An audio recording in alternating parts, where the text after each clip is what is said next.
หาแต่ยังฮักบ่ลืมเลือนน้องเปรียบเสมือน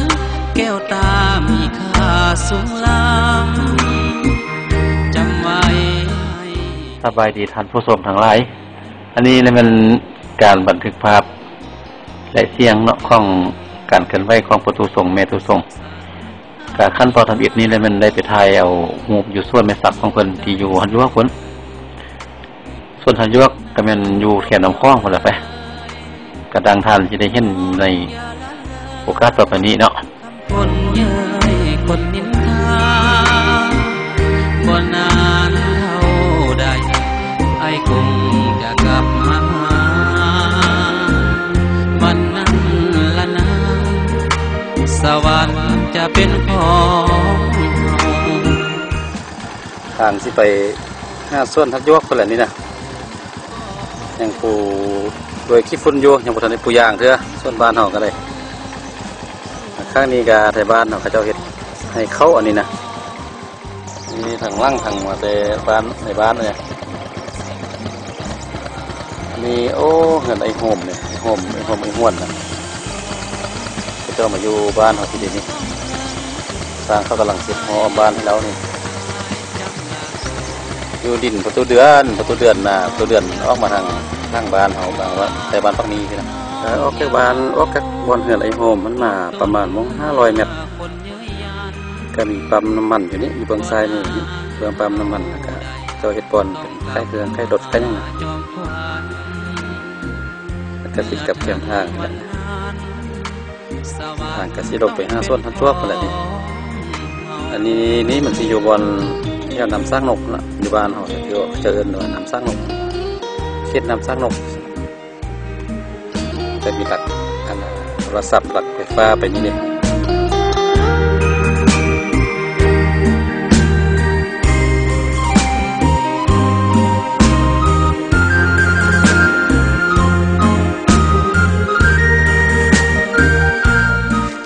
พอฟ้าเทาอาจารย์มาถ่ายหัวส่วนนี่แหละส่วนชักเลยแล้วลูกเต่าสบายดีมันทุกคนบ่นี่เบิ่งเด้อเบิ่งอันที่ถัดต่างๆเลยลูกส่วนสิเป็นอะไรนี่นะเบิ่งชักบ่ได้ทางไอ้นี่นะมีแต่บ้าพกอยู่ก็ได้สองต้องเมืองจุดหมายอายจำลาก่อนงามงอนน้องอย่าทนตัวน้องอย่าเมามัวลงตัวเมื่อคนเย้ยยันบ่นานเท่าใดต้องกลับมาหาจอมขวัญเมื่อถึงวันนั้นสวรรค์ต้องเป็นของเรา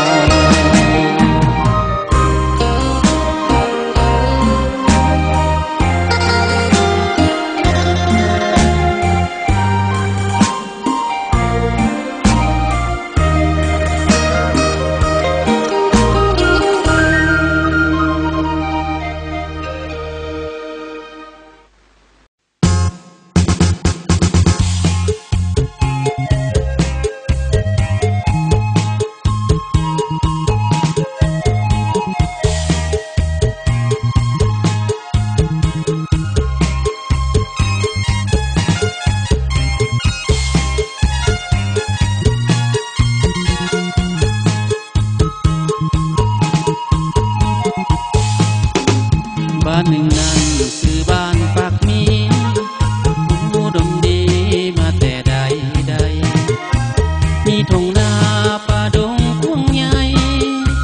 ธรรมศาสตร์สดชื่นวิไลผู้พาทายงามสง่าลาวันแกงกดปูจึงคึงดังแดงใจก็แปลงมานานแสนนานผิวสองฝั่งดังแดนวิมาน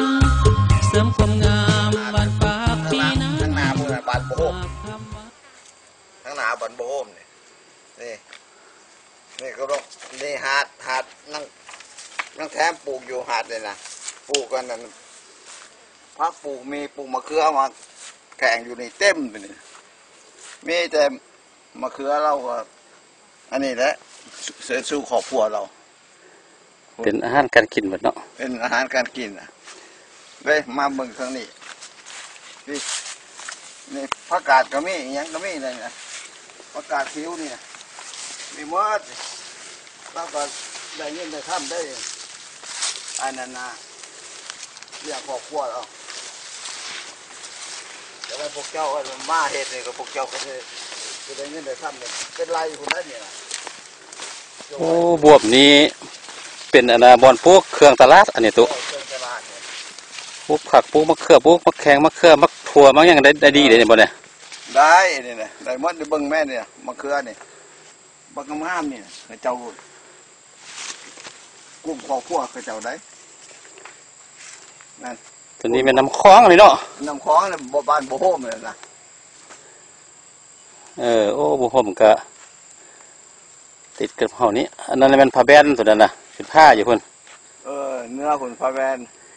เบิ่งที่ซุ่มไว้ให้เบิ่งเนี่ยตัวบอลผ้าแบนตัวผ้าแบนอันเนี้ยตัวผ้าแบนนี่โบโฮมอีกครับพี่นี่เกศชวนน้ำมีแต่ไม่ซักไม่อะไรนี่โอ้ยบ่ไม่แต่ไม่ซักนี่แหละโอ้ตัวนั้นโอ้ส่วนเก่าค่อยตัวนั้นส่วนมันลำใหญ่นั่นนะตัวข้องพวกเก่าอะไรมันไม่สักเหมือนนี้ไม่ซักมันจนชุดไม่ซักตั้งแต่ไม่สักขึ้นไปทางนี้พี่เบิ่งเสียกองใส่ไปเบิ่งมันกับต้นใหญ่นะเด็กมาปีนั้นหนึ่งต้นน้อยโยนั่นน่ะน้อยแล้วปูอันเครื่องตลาดนี่โอ้สบายนี่นะวันนี้เด่นของเจ้าวันนี้เราก็ขึ้นไปก็ไฟพื้นไฟเทิงพุ่นมาทางพุ่นแล้วก็ขึ้นไปหนทางพุ่นหนทางมันอยู่ระหว่างส่วนนี้กับผู้พุ่นตัวนั้นมันผู้อยู่สูงๆมันจะมันคอกไปคอกคนอื่นตัวนั้นนะตัวผู้พุ่นนะ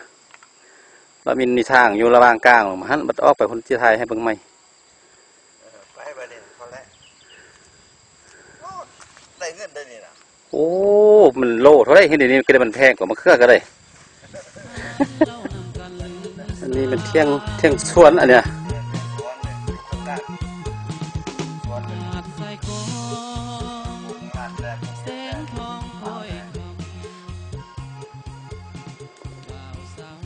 ธรรมศาสตร์ก็โอ้งามดีแถวเนี้ยเย็นอากาศเย็นมันมีห่มไม้สักนี่ดิ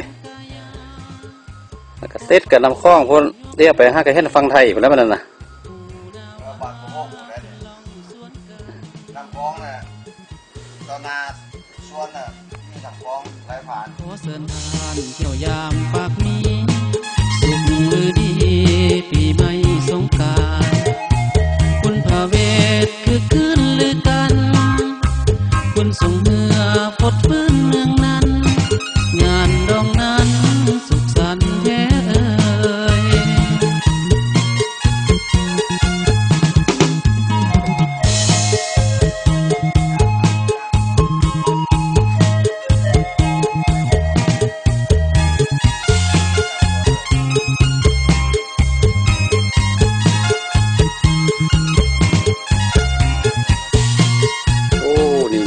ที่ส่วนทางพาเครื่องกลางนี้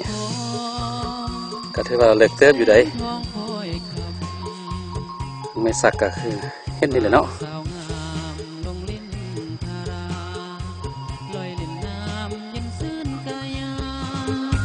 ฟองปัดปงงอกยูไปมา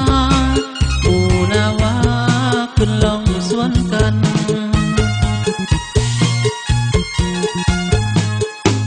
ขอเชิญทานเที่ยวยามปากมีสุขหรือดีปีใหม่สงกรานต์บุญพระเวทคือคืนหรือกันบุญสูงเหือพดพื้นเมืองนั้นทิศตะวันตกนี่เป็นทิศทางตัวนี้เป็นทางที่ไปเวียงจันทร์วันนี้อากาศถึงขึ้นมานี้แล้วมันเป็นภูนี่เป็นภูมีต้นไม้ใหญ่หลายอยู่นี่แล้วก็เป็นเข้ามาหาสวนมาเลยสวนแล้วก็ ก็มันมีเมสักนี้แล้วก็อยู่นี้มันก็สิมีหลักไฟฟ้าอยู่นี้เนาะนี่ไฟฟ้าสายโทรศัพท์เขาจะกันเน่งมาในบ้านครับพุ่นแหละไปห้าทางเวียงจันทน์พุ่นมีหลักใหญ่ไปเป็นแถวไปพุ่นมาเลยเพื่อนเนี่ยนี่ให้ประตูคนยางอธิบายให้ฟังมาเนี่ยออกทางไหนมาเนี่ย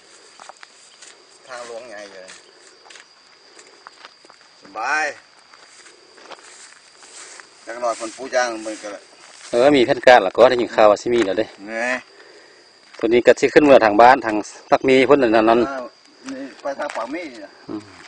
อันนี้ไปเวียงนี่ไปเวียงจันทน์อันนั้นการรถไปเวียงจันทน์เขาจะไปเว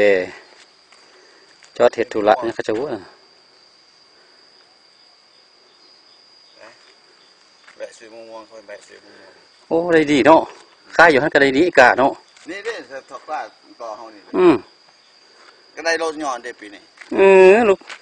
เติมลูกใส่เติมให้แดพอทอนเงินซื้อแดก็ได้ซะเนาะเฮ็ดว่าเ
กันแล้วปะเนี่ย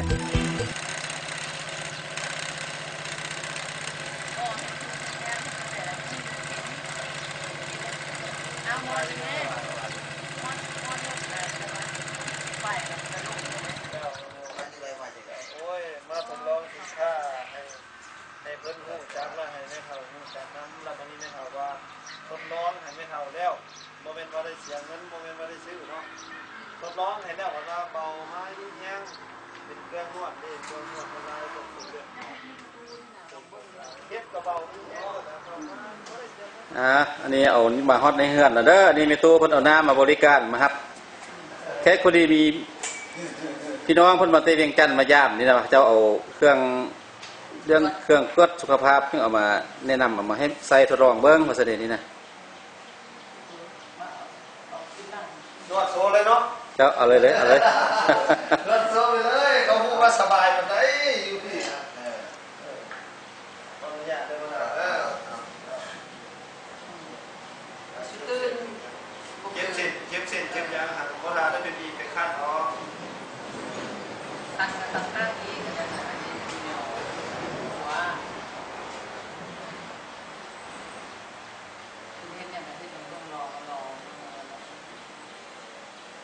เอาเท้ามาแล้วบ่มีบอนซอยเลยก็จักดีเจ็บเป็นจักดีเด้เฮ็ดได้ เครื่องนวดเส้น กันสิใส่ผู้เฒ่าซ่องเท้าอยู่นำกันให้ผู้หนึงบีบให้กันก็บ่เป็นเด้ บ่คันใส่อันนี้ให้กันนี่ก็มันก็บ่เมื่อยจับตู้ซื้อบ่ได้คมบ่ได้เหน็บเลย อันนี้ก็อย่างว่าเนี่ยเรา จับว่าไปเริ่มเสร็จซื่อ ก็ทั้งเตะออกก็ได้แหละเมื่อกี้เนี่ยเราจัดทั้งเตะดูเรา เราบ่ได้ร้องนี่ได้ร้องแล้วดีใจแล้วนี่ เราเอาพี่ออกฟันเขาเมื่อยเนาะ บ่ทันได้เป็นว่ากินว่ามือมันซับมันบวก ล่ะโอ้เครื่องโต๊ะตั้งเพิ่นก็ล่าอยู่ดิเนี่ยเครื่องเฟอร์นิเจอร์นี่ มึงยาวๆไปเลย จะมันไม้ออกไปเลยบ่ได้ว่าลูกบ่ได้ว่าโม้ว่าคุยแต่ไม้ออกไปเลยสิเจ้า